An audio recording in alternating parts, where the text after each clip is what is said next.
The morning light filtered through the glass facade of Centennial Regional Airport as Emma Carter navigated the busy terminal in charcoal sweatpants and a matching sweatshirt. At 34, she moved with quiet assurance, her brunette ponytail peeking from beneath a simple black cap, and a slender silver locket resting against her collarbone. A casual observer would never guess that she was the wife of Jack Carter, the tech magnate whose recent purchase of Horizon Air had shaken the aviation world. Emma checked the time on her grandmother's heirloom wristwatch and balanced a black canvas tote in one hand. She preferred flying commercial, it kept her grounded in ordinary rhythms. After ordering a black coffee with cash at the terminal cafe, she strolled toward gate C-14, her gaze lingering on families reuniting and business travelers scurrying to laptops. When the priority line opened, Emma joined without fanfare, offering her digital boarding pass with a practiced smile. The agent scanned the pass, glanced at Emma's attire, then at the screen, and hesitated for a split second before returning the device. "Enjoy your flight, Ms. Carter," the agent said with a polite nod, and just like that, Emma stepped onto Flight 214 bound for Seattle. Inside the plush first-class cabin, Megan Shaw, the senior flight attendant, turned mid-pouring pre-departure champagne. Her eyes flicked from Emma's casual outfit to the ticket in her hand. Beside her, Ethan Cole straightened, suspicion knitted on his brow. A hush rippled through half-empty leather seats as Emma passed, each passenger's gaze quietly measuring her against an unspoken ideal. They had no idea that in minutes, their assumptions would shatter, and that Horizon Air's future would hinge on what happened next. Back at the sprawling grounds of Rosewood Estate, Emma shared her morning ordeal with her husband, Jack Carter. They entered the oak-paneled study where floor-to-ceiling windows looked out onto manicured gardens. Jack, seated behind a teak desk scattered with financial reports and flight manifests, listened intently as Emma recounted the subtle humiliation, the narrowed eyes, the hushed whispers among first-class travelers, and the guarded scrutiny from Megan and Ethan. "I didn't ask for special treatment," Emma said, rubbing her wrist where the silver locket rested. "I simply want to be treated like any other passenger." Jack closed his ledger, his green eyes sharpening. He had built his fortune on innovation and integrity, he would not stand by while prejudice stained his airline. "Perhaps they don't recognize your name," Jack mused, rising to pace. "But they will." Emma touched his arm. "I don't want spectacle. I want them to learn." They sat together on a leather settee. Emma described how, as a former flight attendant herself, she understood the pressures of cabin service. But this was different. It was bias masquerading as procedure.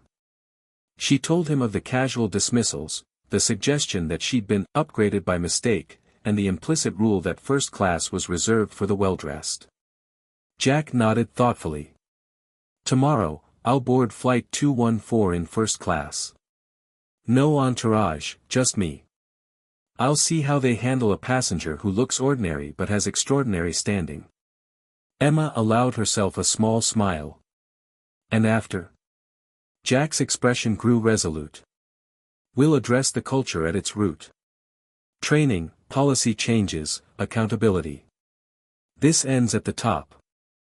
As dusk settled over Rosewood Estate, they sketched a plan, measure reactions, expose bias, then enact systemic reform. Their shared conviction was clear: respect must never depend on appearance. At 9:30 the following morning, Jack Carter arrived at Centennial Regional Airport in a nondescript sedan.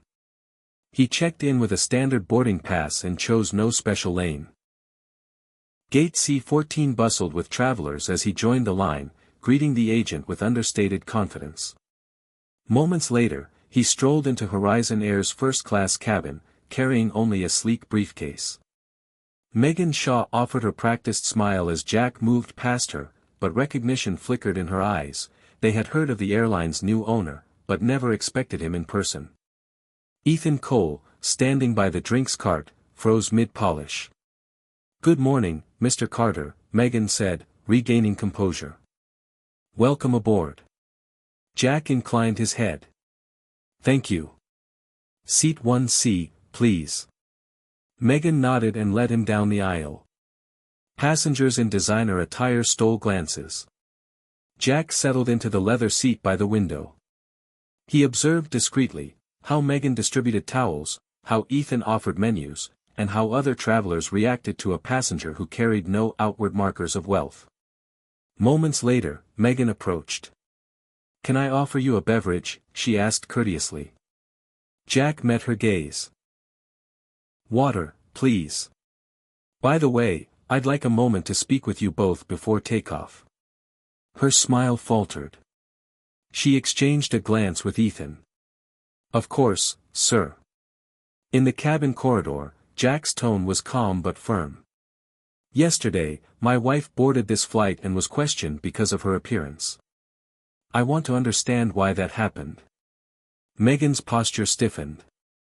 "Sir, we only follow protocol to verify first-class assignments." "Protocol isn't selective," Jack replied.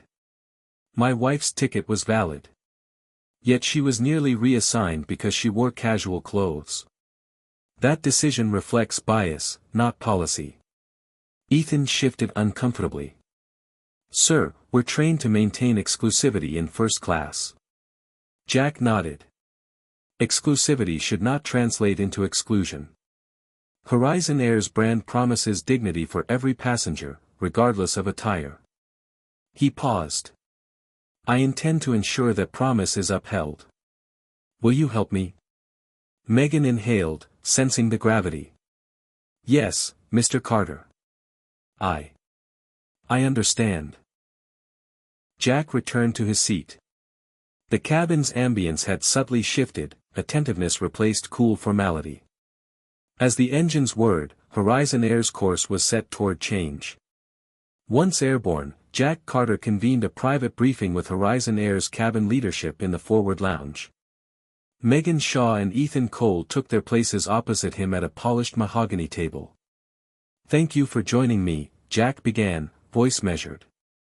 "I value professionalism and respect in your roles. Yet yesterday's incident shows we have blind sides in our standards. I propose 3 actions." Megan nodded, pen ready. Ethan leaned forward. "First," Jack continued, "a mandatory unconscious bias workshop for every flight attendant and gate agent, to be completed within 2 weeks." "Understood," Megan said. "Second," he said, meeting Ethan's eyes, "you both will spend 1 month volunteering with the Carter Foundation's Passenger Assistance Program, helping travelers with disabilities and special needs. No uniform. Observe, learn, and serve." Ethan's throat bobbed. "We'll do it." "And third," Jack concluded, "I want Megan to join our newly forming Customer Experience Council, working directly with senior management. Your insights as frontline staff are invaluable." Megan's eyes widened. "I'm honored." Jack offered a thin smile. "Culture change begins when leadership listens." They shook hands.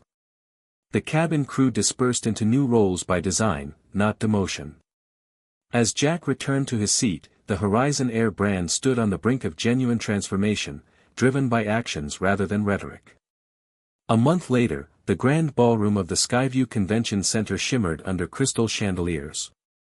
The Carter Foundation's annual gala welcomed dignitaries, journalists, and beneficiaries of their travel assistance grants. Megan Shaw, now in smart civilian attire, guided guests toward registration, her manner patient and sincere. Emma Carter took the stage in a deep emerald gown. She spoke of the Foundation's mission, ensuring that all travelers, regardless of circumstance, receive respectful support. Her voice carried conviction from lived experience. After the applause, Emma spotted Megan assisting a young wheelchair user. She approached with a warm smile. "Megan, thank you for everything." Megan paused. "Mrs. Carter, I owe you an apology. I misjudged you, and my actions hurt more than I realized." Emma placed a hand on Megan's arm. "You've made amends by learning and leading. That matters most." Across the room, Ethan Cole helped distribute care packages to seniors. Emma joined him briefly. "Your work with our team has set a new standard," she told him. Ethan smiled softly. This experience changed how I see service. It's about people, not perks. As guests mingled, Jack Carter and board members observed rising satisfaction metrics on event monitors. The gala was not just a fundraiser, it was a celebration of values restored. By evening's end, Horizon Air's pilot program with the Carter Foundation was heralded as a model for inclusive travel. The real redemption lay in changed hearts, not headlines. 2 weeks after the gala, Jack summoned Megan to Horizon Air's headquarters. In the sleek glass office overlooking runways, he presented her with a formal appointment. "Megan, your dedication to empathy and excellence has been clear," Jack said, handing her a polished nameplate, Director of Passenger Experience. Megan's eyes glistened.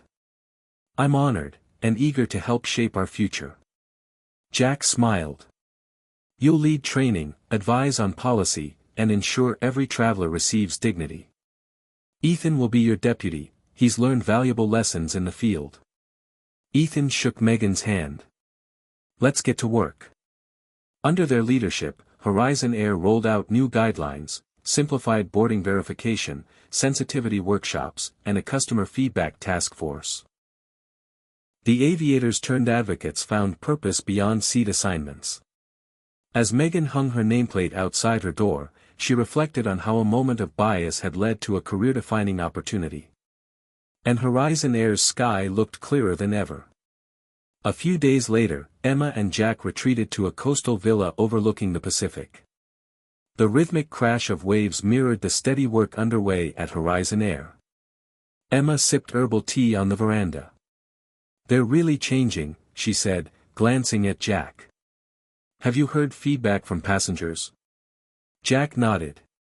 "Complaints about dismissive service have dropped by 60%.